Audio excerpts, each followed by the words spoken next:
હે મહાત્માજી, મારું લગ્ન ક્યારે થશે? ત્યારે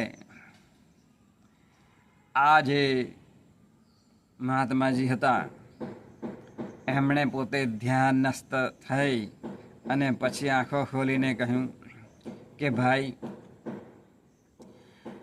તારું લગ્ન જ્યારે થશે નક્કી,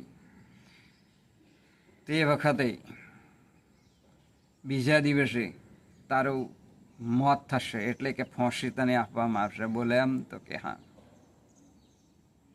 એટલે રાત્રે લગ્ન નક્કી થશે અને સવારે તને ફાંસી આપવામાં આવશે. એટલે પેલો જે વ્યક્તિ હતો એ પોતે અચંબાની અંદર પડી ગયો, વિચારવા લાગ્યો કે મારું ભવિષ્ય આવું હશે. એટલે એ જે વ્યક્તિ હતો